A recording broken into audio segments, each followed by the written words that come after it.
Mom and Dad are taking me overseas. This is just going to be luggage, so I'll leave this behind with you. It might be hard for you, but it's a good way to kill time, right? Kristen said with a smirk, implying her superiority to Sophia. Kelly, who married into an elite family, always boasted about her daughter Kristen. On the other hand, my family, with Sophia the same age as Kristen, come from a normal family. Influenced by Kelly, Kristen grew up flaunting her financial comfort and academic excellence, always emphasizing how different she was from Sophia. For Sophia too, this summer vacation is crucial, as she's preparing for college entrance exams. Kristen, caught up in her own excitement, left a pile of school assignments at our house and went off to her overseas trip. However, Sophia, the recipient of Kristen's spite, decides to take action. My name is Mary. I'm a working mother in a regular household, with my daughter Sophia facing exams this year. Every morning, I make breakfast, wake up Sophia and my husband Harold, hand them their lunches, and we all head out. Life was supposed to continue like this, day after day. But it quickly changed. Now, my life is filled with struggles. It's because of my sister-in-law Kelly, married to Adam, who works in a globally expanding company. Kelly, who married a rich, and her daughter Kristen, have become a source of stress. Sophia and Kristen, being the same age, were inseparable like twins during their childhood. Living not far from each other's homes, family gatherings, especially during long vacations, meant they were always together. But as Kristen started attending various classes and tutoring, their playtime significantly reduced. Gradually, we lost touch with Kelly's family, and by the time we met again, Kristen, maintaining top grades at a prestigious private school, had become Kelly's pride. In Adam's absence due to frequent business trips, Kelly enjoyed her life as an elegant housewife. With Kristen, nearly guaranteed a scholarship through school recommendations due to her grades, you could say their whole family was sailing smoothly. However, for Kelly and Kristen, with too much time on their hands, our family, working parents and Sophia studying hard for general exams, became an easy target for mockery. When did Kelly's assertive personality twist into something unpleasant? Her straightforward and cool attitude was lost, replaced with sending us unpleasant, boastful messages. It wouldn't matter if I was the only target. But on weekends, they started visiting, ostensibly to play with us. Bringing expensive confectionery as a pretext, clearly to disturb us, especially Sophia. We bought this cake, so let's have tea. Sophia should come and join us. Kristen, go call her, Kelly said, summoning Sophia without my permission. Of course, Sophia was studying. Soon, Sophia came down to the living room, looking displeased. Kristen, with a somewhat mean smile, nudges her. People taking general exams have to cram a lot, right? Must be tough. But since your cousin's here to play, you should entertain her. Well, you don't need to study, but I. Unlike the provocative Kristen, Sophia is shy and can't stand up for herself. All I can do is try to end the tea party quickly. I swiftly prepared the tea and hastened them to finish the cake. Meanwhile, Kelly keeps bragging about how brilliant Kristen is and how hard she works at her extracurriculars. Isn't it odd? You're a mother and you hardly ever boast about Sophia. Kelly suddenly said so out of nowhere. But the reason I don't retort with boastful stories is that Sophia has asked me not to. Sophia possesses many virtues that neither I nor Harold have. I always want to counter. But Sophia seems to think there's no need to let Kelly and the rest know. I tolerate and respect Sophia's wishes, responding nonchalantly. Mom always bragged more about you than me, right? It's the same thing. Kelly, looking satisfied, laughed it off. Yeah, that's right. This way everything ends as if nothing happened.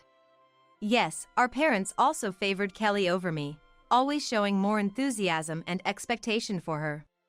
They sided with Kelly, who married the elite Adam, all the time. I could tolerate that, but what really got to me was how they constantly compared the grandchildren, always praising Kristen. I was utterly fed up with our parents' attitude. Despite feeling a strong irritation inside, I had to endure it for Sophia's sake, day after day. Then, the children's summer vacation arrived. But with it came turmoil. Kelly's family was preparing for a month-long trip abroad. Since they seemed to be unconcerned with academic studies, we had been hearing about their proud travel plans every week. We thought about taking a trip ourselves, but Sophia was determined. Without Kristen around, I'll be able to study in peace. So, we dropped our plans. However, just before their departure, Kelly's family showed up at our house with a pile of assignments. Kelly, what is all this? Summer homework, of course. I faced them, feeling a mix of surprise and bewilderment. The massive amount of assignments covering our table was obviously from Kristen's school. We're leaving soon, right? These would just be extra luggage, and Kristen doesn't have time for such tedious stuff, so we thought we'd leave it to Sophia.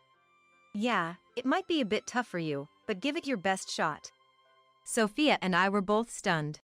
Kelly and her family wore smug smiles. They didn't even try to hide their condescending looks. But did they realize how absurd their words were? I have my own assignments, and summer courses too. For a student facing exams, there's no time to waste on trivial things. Sophia's dream school is highly competitive. She couldn't possibly spare time for Kristen's work on top of her own studies and summer courses. Sophia tried to speak up, but Kelly cut her off. It's Sophia's last summer in high school too, so I originally said no to this plan, you know. But you guys aren't going anywhere, right? Unlike our Adam, traveling must be hard for you guys. Kristen joined in with a spiteful look at Sophia. My school's on high level, so I'm not sure if Sophia can handle it, but it's a good study opportunity, right? After their carefree remarks, they left the blank assignments and departed for their trip. Adam probably didn't know about this. He's been away for work, leaving before the summer break. Without the fair and serious Adam around, they brazenly dumped this on us. I tried talking to our parents about Kelly's outrageous behavior, but they still sided with her, making me furious. You need to study anyways, so just do it. Kristen is giving you this chance, which makes her the better child. Sophia's not trying hard enough. Instead of complaining, why doesn't she just study quietly? My mom said so selfishly. With Dad always agreeing with her, I realized I couldn't expect anything from our parents. Dejected, I gave up on consulting them. Sophia not getting a recommendation was largely due to her reserved nature. Those selected for recommendation slots were active in student council, clubs, and had outstanding grades. Sophia, being shy, always found it challenging.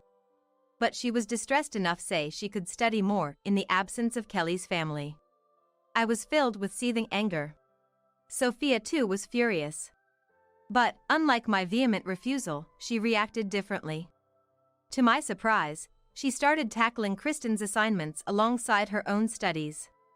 I won't lose. If I can't beat Kristen, I can't beat the exams. Mom, I'll show them I can do it. That way of thinking never even crossed my mind, but Sophia was determined.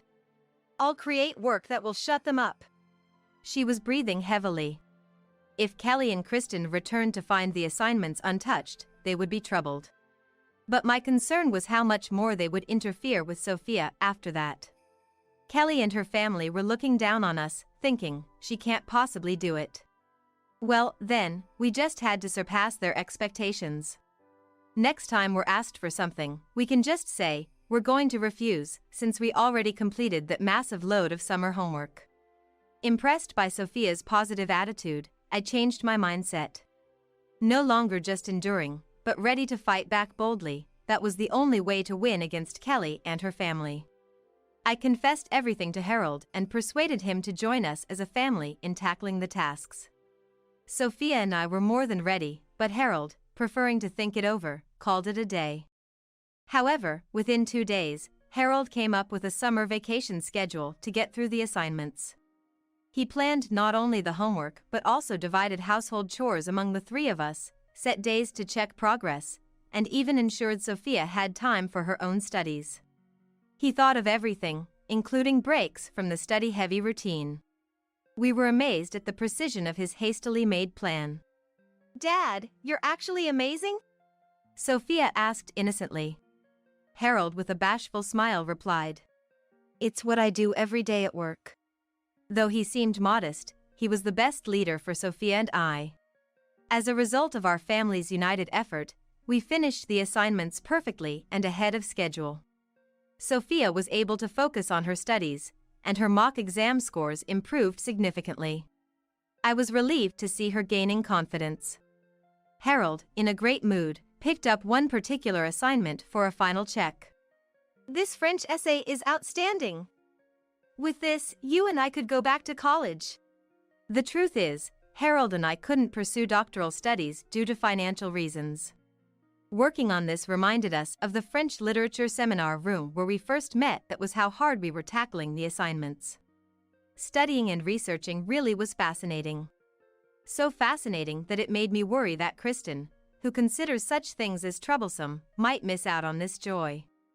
Right before summer vacation ended, Kelly's family returned. They collected the assignments without much inspection, seemingly satisfied that they were just done. Their own stories seemed far more important to them. Then, a few days into the new term, an unusually cheerful Kelly and her family visited. Apparently, some of the assignments were exceptionally good, earning praise from teachers. Kelly and Kristen were proud, despite having no part in the work. "And the French essay? Next week, it will be presented as an outstanding piece in front of everyone." Which reminds me, didn't you and Harold major in French literature or something? Seems like it didn't lead to great job prospects. Anyways, since it's Kristen's assignment, she'll be the one receiving the accolades. Kelly probably enjoyed thinking we were desperately working on just a child's homework. Kristen could hardly contain her mocking laughter, delighted with the bonus recognition. Later, Kelly sent us a photo of Kristen holding the award certificate, but I just replied, "Congratulations," and deleted the picture. However, trouble arose the following month. In the middle of the night, an enraged Kelly barged into our house. Kristen crying beside her. "Hey Mary! Write that French thing again. You did it once, so you can do it." What?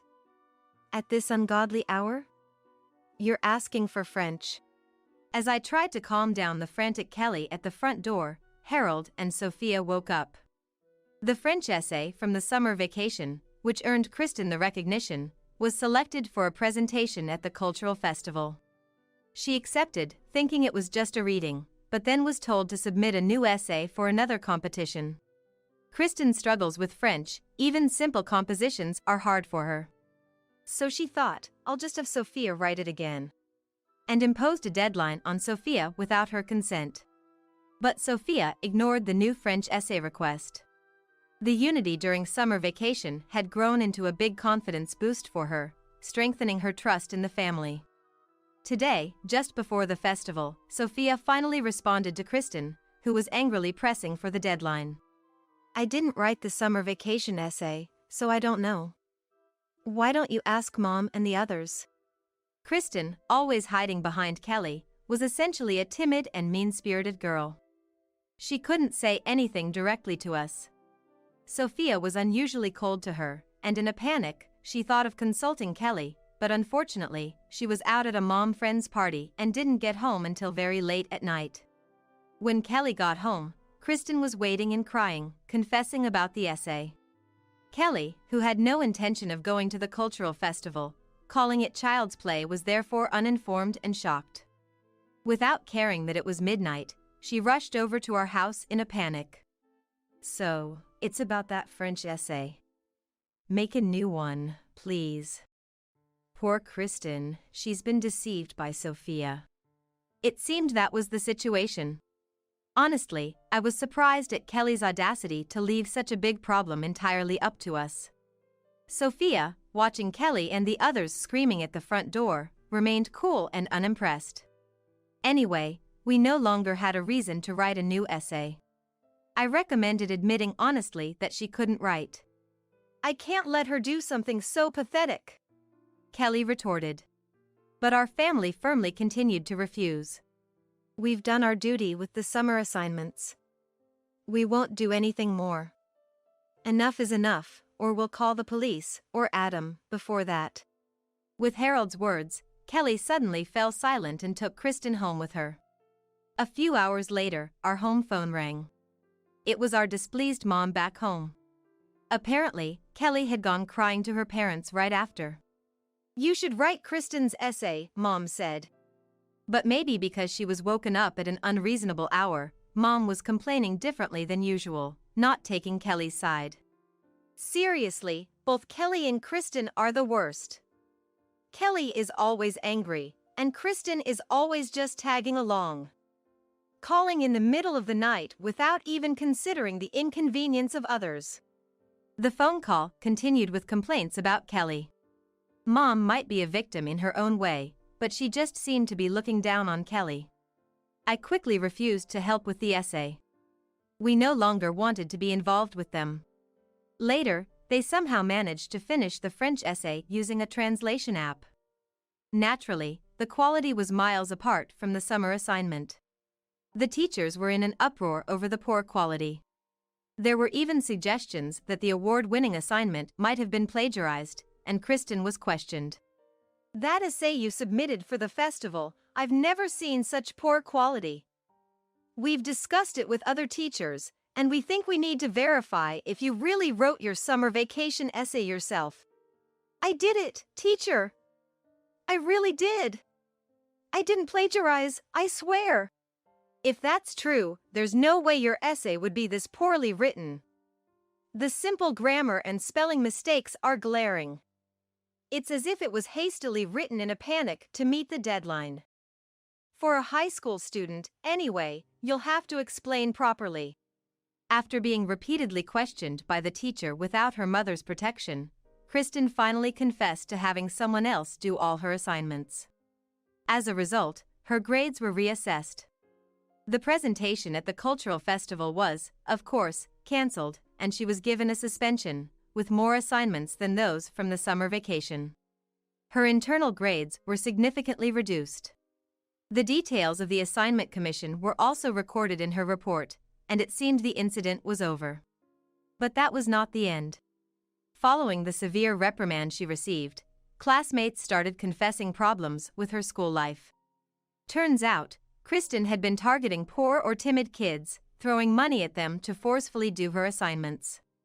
It was revealed that those who couldn't resist because of poverty or those humiliated and laughed at when called out by Kristen's group brought the issue to light. The school tried to settle the matter quietly. To clarify the situation, Kristen underwent several interviews and investigations. This was no mere issue for a report card. The incident led to the cancellation of Kristen's designated school recommendation. Since the second-ranking student took her place, Kristen was forced to take general entrance exams, but she had long lost any time to study at school. The season quickly turned to exam season, and, as a result of her lack of study, she failed everything. On the other hand, since Kelly and her family hardly visited our house after the cultural festival, Sophia, who had diligently studied, got into a university. Her efforts paid off, and she got into the national university she wanted. Our house was wrapped in a celebratory mood, and I made a lavish dinner to celebrate. Kelly, without changing her heart, forced Kristen into a gap year, fearing they would be seen as a family that couldn't send their daughter to college. Kristen, maybe due to her pride, started studying at home but made no progress. The atmosphere in Kelly's house grew worse by the day, with constant parent-child fights, but all they blamed was us. Adam finally became suspicious of Kristen's attitude, which seemed to target Sophia excessively. He was completely unaware of the incident Kristen had caused at school. But once it was revealed, Adam was deeply shocked. "I can't believe it. Kristen has grown into a person who looks down on others, flaunting her wealth and just taking what's good." Kelly had baseless absolute confidence in her parenting. Adam trusted her, but it was Kristen who had caused an incident involving the school and several classmates. Desperate, he tried to convince them to at least apologize to our family, but their pride got in the way, and they refused.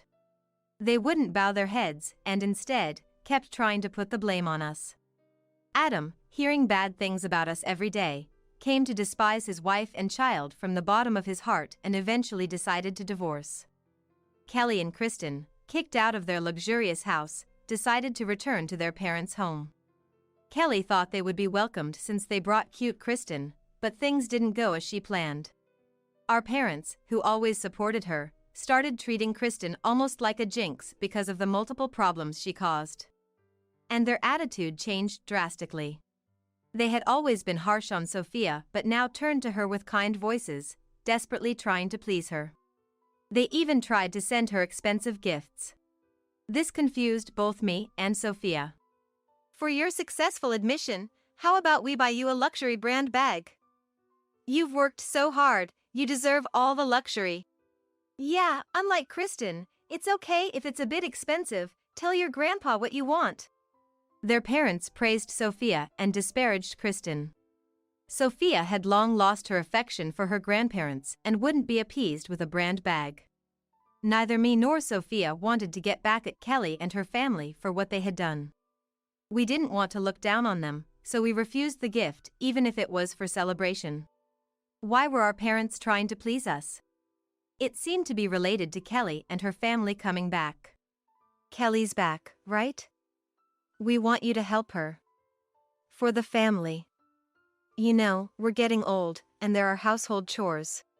My mother hesitated on purpose. They couldn't handle Kelly and her family, so they were calling us to take care of them. But we had long lost any desire to see Kelly and her family's faces. Not just me, but my whole family refused and didn't step into my parents' house. Moreover, we had no intention of visiting them anymore. To my parents who were desperately trying to please us at our front door, Sophia smiled back and said, "We're moving. We're not coming back to this town, so take care of Kristen and her family. I have university, so please don't bother us anymore.